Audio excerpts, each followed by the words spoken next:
Welcome, guys. It's another episode from Fight Fan TV Live. It's Danny Glover, and I'm joined today by Bulletproof What up? What up? Brandon Glanton. How's it going? Wonderful, wonderful. How you doing? Yeah, all good, man. I thought you was gonna be in France already, but I see you're down in the hot Atlanta still. Yeah. We were supposed to be out there, but I guess we didn't need to go a whole 10 days early. Okay. So when you planning to be out there? So I head out tomorrow morning. Well, tomorrow evening, sorry. Okay. Oh, yeah, that's cool because it's a Sunday as well, so Yeah. it's not Saturday fight night. It's a Sunday fight night. So yeah, 7 days. That's cool. Yeah. Yeah. Okay. So I'm gonna let the people know in the UK and Europe know more about you. Talk about your life journey and your career so far. So we like to start at the beginning. Let everybody know sort of where you're from, where you grew up. Yeah. All right. So I'm from Atlanta, Georgia. I grew up in Ellenwood, Georgia. Um, Typical. Grew up playing football and running track and all that, and found my way into boxing. So Okay. Is that east? Is that east side? What yeah, Peachtree? yeah, yeah. East Atlanta, Zone 6. Okay. Yeah, that's the hood part, man. No, I wouldn't say. It has its places. So Yeah. Well, for the most part, Atlanta's a nice place to be fair. So sure. yeah. So what was life like growing up out there, yeah, in the area and stuff? I mean, my life is pretty good. I mean, obviously, I grew up staying with my mom. Went to my dad's house on the weekend. Football, weightlifting, work. It's good. My mom was a little strict, but I can't complain about anything. I turned out after what I think is great. So, as we grew up, obviously had ambitions on playing football, so I went on to do that in high school and college. But like I said, in college, I found boxing. So Okay. So yeah. So what was school life like then? Outside of like the sports and stuff, what was you like academically? that was good. I had great grades. I never really was into school like that, but I had to go to school to play football. So that was the number one thing. So um, I think I had like a B average. So I was doing pretty good. Yeah. Friends, girls, you know how that goes. So Also, you was like the jock, yeah. a little bit, something like that. Something like Oh, that. I hear that. I hear that. You got the muscles and stuff. So so you said you played in school and college. Like, was you looking to go to like potentially like the NFL, or was you just doing it for fun? Obviously that was the goal. I had scholarship and everything, but once I found boxing, I don't know if I ever really believed I was gonna go to the league. Like, you know how they say whether you say you can do something or you can't do something, either way you're right. I don't think I really ever believed I could do it. Um, Wanted to, sure, but like I told someone else, I didn't have that cookie cutter mold. I'm not 6'5", 300 pounds of pure muscle. You know what I mean? Those guys are different. So I think I may have wanted to on some part of me, but didn't really believe it. So I think that's another reason why boxing was able to just come in and do away with that after so long. Yeah. So, what age was it that you first actually entered into the boxing gymnasium, and what was it that made you? Did you used to watch boxing before, or was someone in the family doing it? What made you decide? Oh, I want to go into a boxing gym today.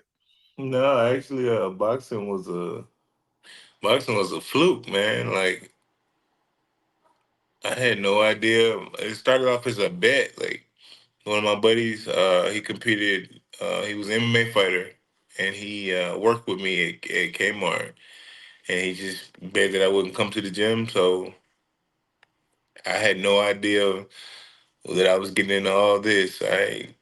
Man, is was a complete fluke. I just fell in love with it. The first day in the gym. So I just kept it up and went on to compete in the amateurs and try to make my Olympic journey and WSB and all that, and eventually end up turning pro. And here we are. Okay. So what was the name of the gym that you when you walked into? Was it the It was Turner Boxing Gym. Was the very first gym that I went to out in Albany, Georgia. Like I said, when I was in school, and then I moved on to Granite City, back in Ellenwood, Georgia. And after that, I went on to Paul Murphy Boxing, and from there, moved around a few more times and turned pro. Okay, so I've got some of my notes here. So I see you had quite a good amateur pedigree. You fought guys like Cam Awesome, Philip Hergovich in WSB in Kazakhstan. You fought in Casablanca in the WSB on the same card with Shakur Stevenson and Gary Antoine Russell. You got to the Golden Gloves quarterfinals. So yeah, you was very experienced. Like how many amateur bouts did you have in total? I think it's like what, 44 wins or 9 losses or 7 losses or something like that. So I didn't have a whole lot, but I had a lot of tough fights. Yeah, yeah, because that's the high level to be at. So what was it like being in with like guys like Hergovich? As we see, he's like the what do you call it, the mandatory challenger for the IBF now. Yeah, I mean, shit. Yeah, I had no idea what I was getting into. Like, I went over there uh, when I had 13. That was my 13th.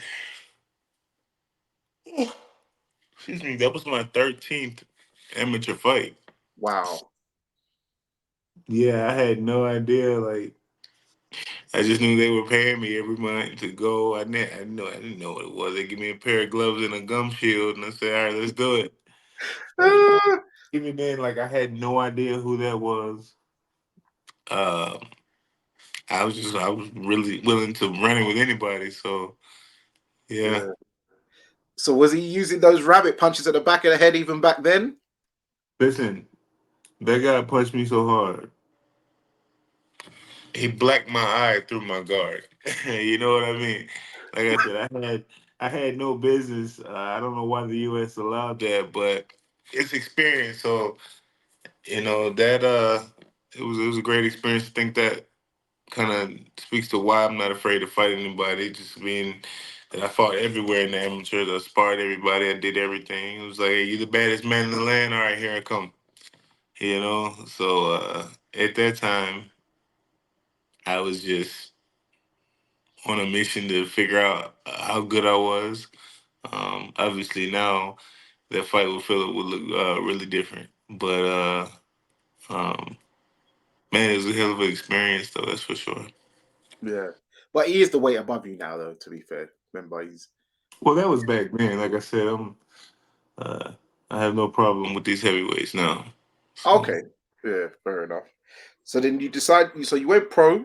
Right now you're 15 and 2, 15 KOs. So it's safe to say you're a big puncher. well, I'm Um, 18 and two. sorry? I'm 18 and two. Yeah, that's what I said. 18 and 2 with 15 KOs. Oh, I thought you said 15 and two. No, no, no, no. 18 and 2. 18 and Um, two. yeah. So you won your first 17 fights. We'll talk about some of them. Like, found an interesting one. In your fifth fight, you fought a guy called Terrell Herndon and you Hmm. won by DQ. What it doesn't. So what happened in that fight? Why he got disqualified? I was beating that guy to a pulp, and he tried to toss me out of the ring. He had already done some other flagrant fouls, so the ref he waved it off. Then he DQ'd him. But you know, I regret that to this day. I wish he would just let me go ahead and knock him out. You know, you never know how a man will respond when he's about to get knocked out. These guys try to toss you over the rope. They might jump over the rope. They might leave. They might. You never know how somebody will respond when they don't want to get hurt. So he, if you go, it's on YouTube. He tried to pick me up and toss me out of the ring because that was a heavyweight bout. So yeah, Yeah. it didn't pan out too well for him. So Okay. Yeah, people, when you watch this, be sure to check that fight out on YouTube. yeah, Um, good, get you a good deep laugh there. yeah. So you won the WBO Global Cruiserweight belt. Tell us about that fight, man, because that's your first title you won. Yeah, I think that was against Mario Aguilar.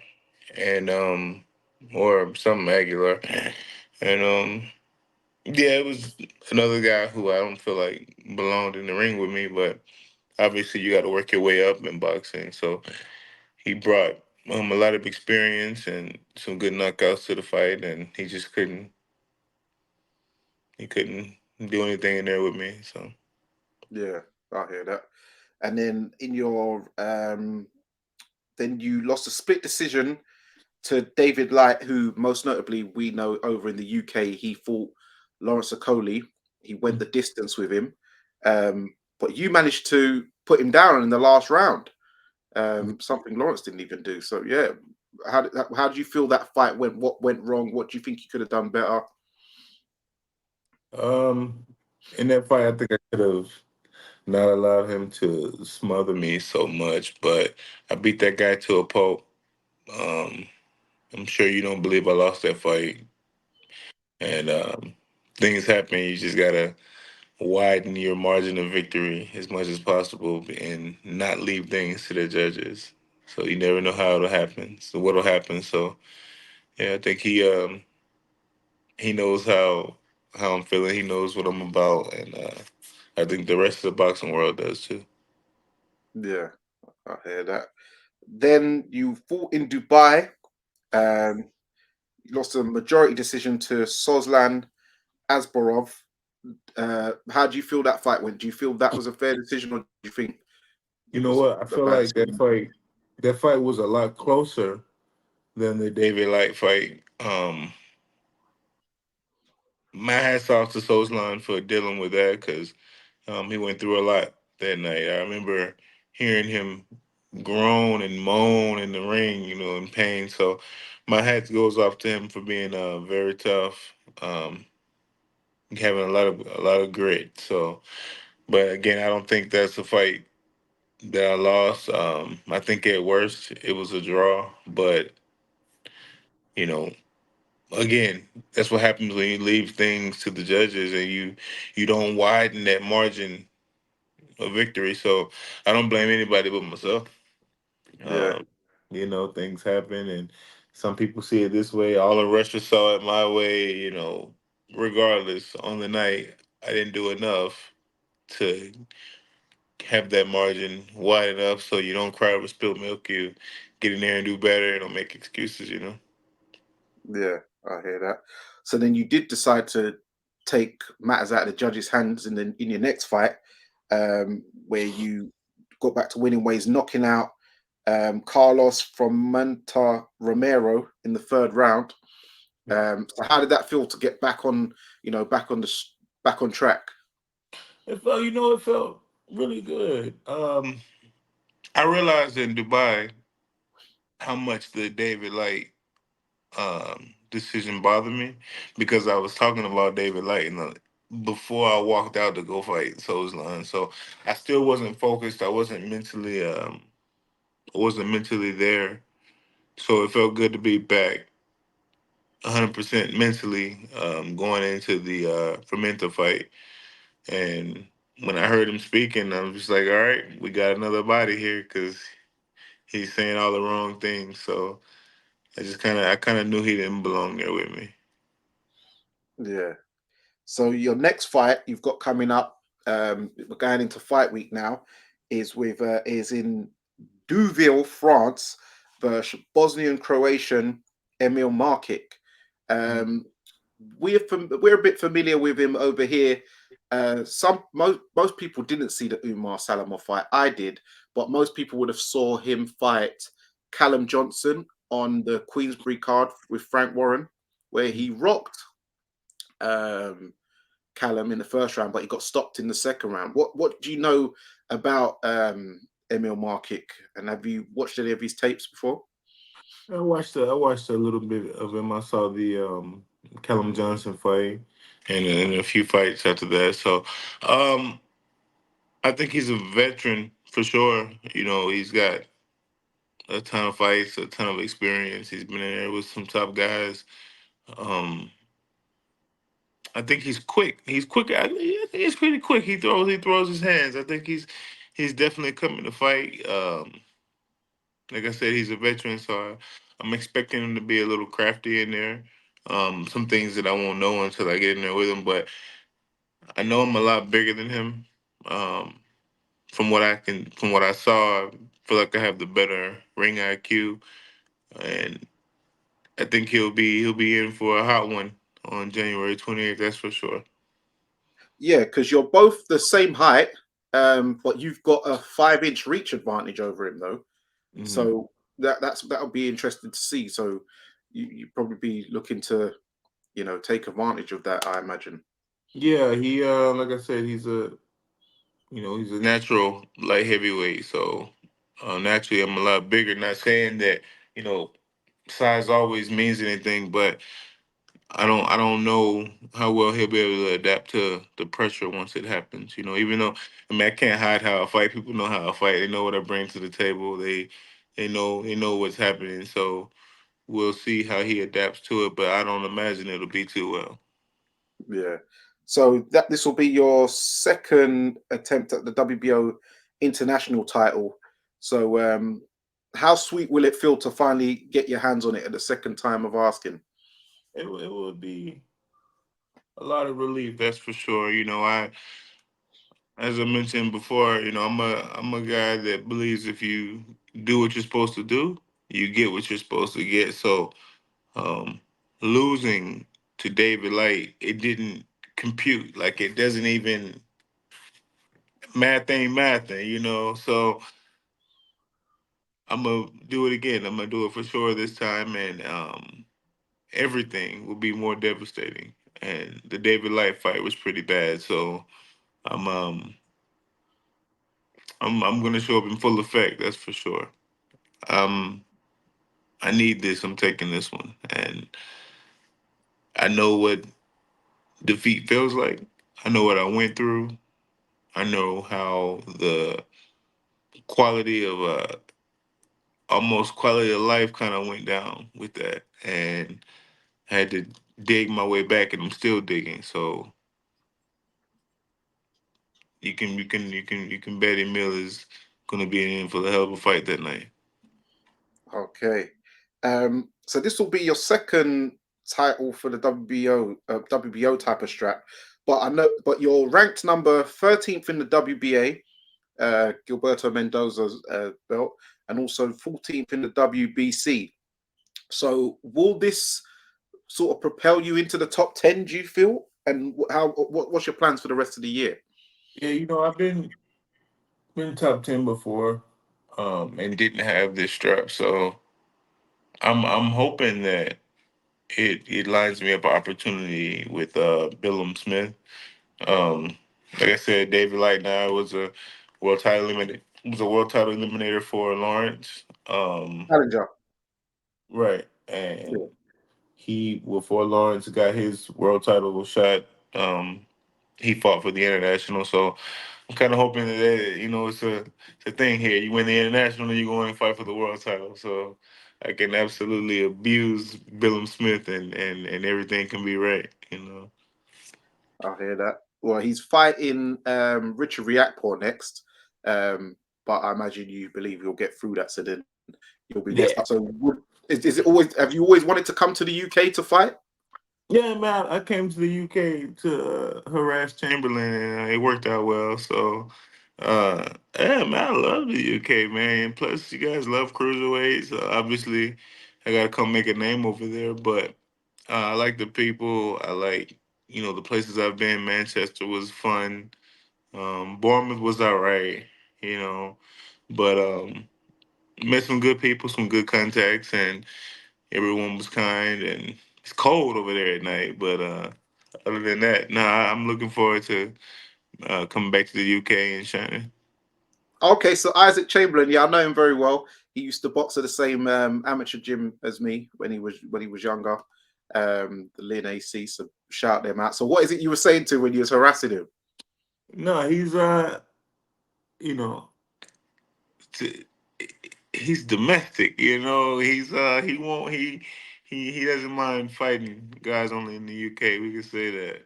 Obviously I'm fighting Emil, so that's where my attention is. But you know, Isaac had a fight, and whatever reason his opponent fell out. He had already trained. He had already, done everything. So I thought it would be good to try to make a fight with him and myself.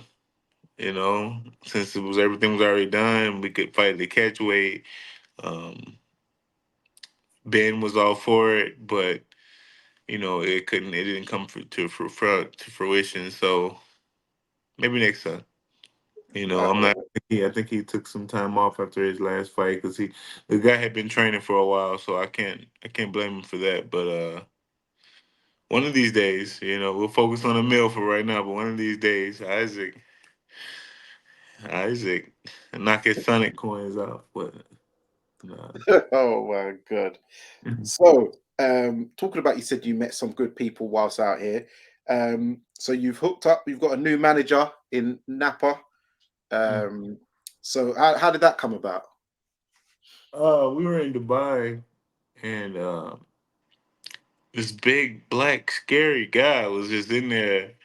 And honestly, I thought the Russians had sent someone to watch me because it was weird because he looked so intense. But no, he was watching, and he just happened to know the guy I was sparring, and he took an interest, and he worked with me for a few months, and just kept talking, talking, talking, and finally I went with it, and it's been good ever since. Nova Sports constantly trying to put me in position, so I'm here.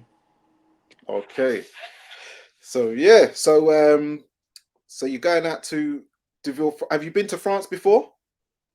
I think I've been through France and never been to France. So Okay. So what? How do you? What do you find? Do you find it different fighting abroad to compared to fighting back in the USA? What sort of differences have you found?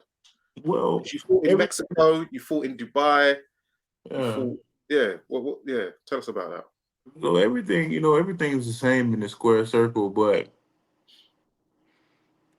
I feel like there's always a little bit more pressure because these people don't know you. These judges don't know you. You really have to fight your best. And other than that, it's all the same. Once the bell rings, you have 30 minutes or what have you to make your destiny happen. So other than people knowing you and just having the comforts of fighting at home, it's the same.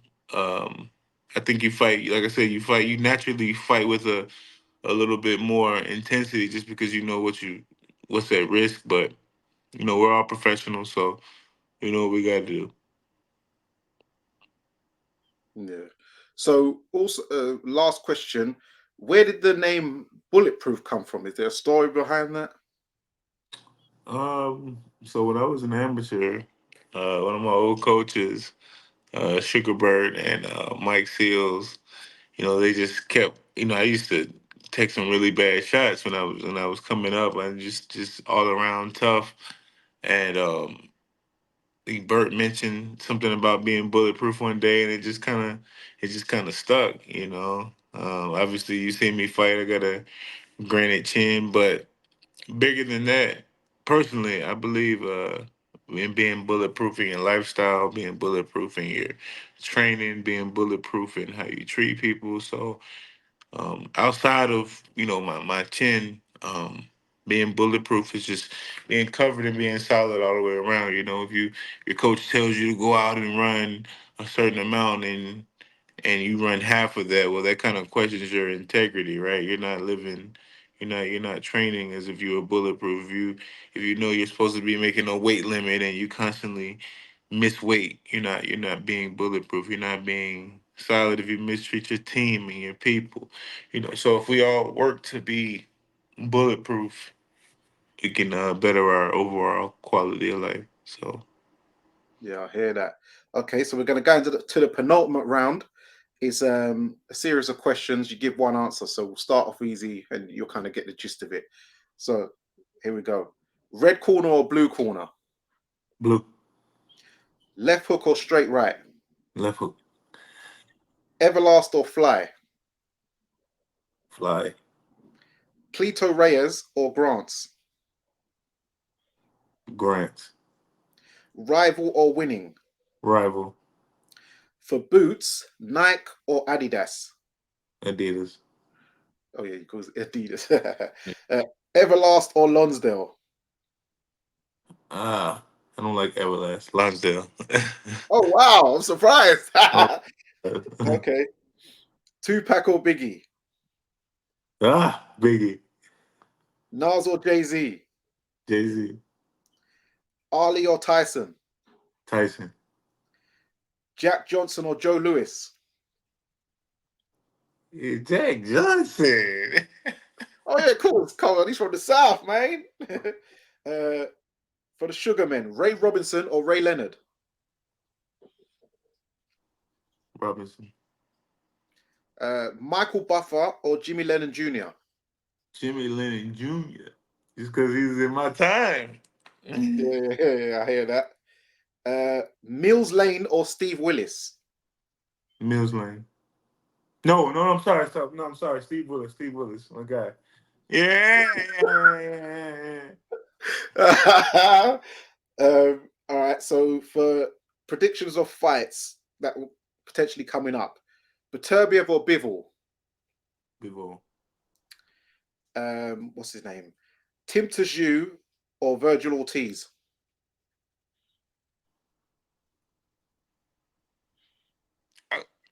Ortiz. Canelo or David Benavidez? Benavidez. Fury or Usyk?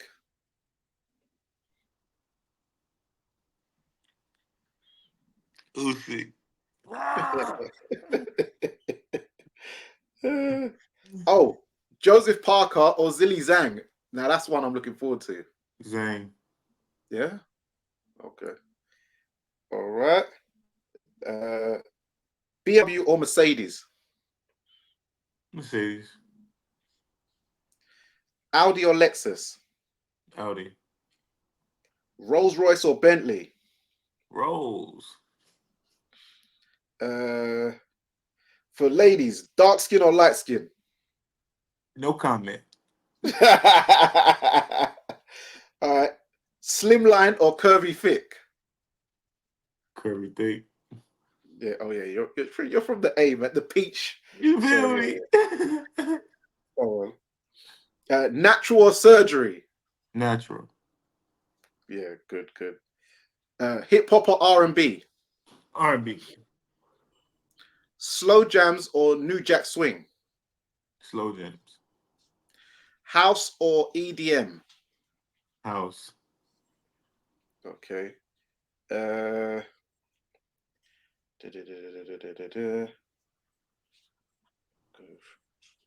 Some of this stuff you won't know. That's good. That's good. I like that. Yeah, you like the questions, yeah? Lucozade Sport or Wow Hydrate? Well hydrate. Uh, Landslide. Old Lady Gang or The Breakfast Club? The Breakfast Club.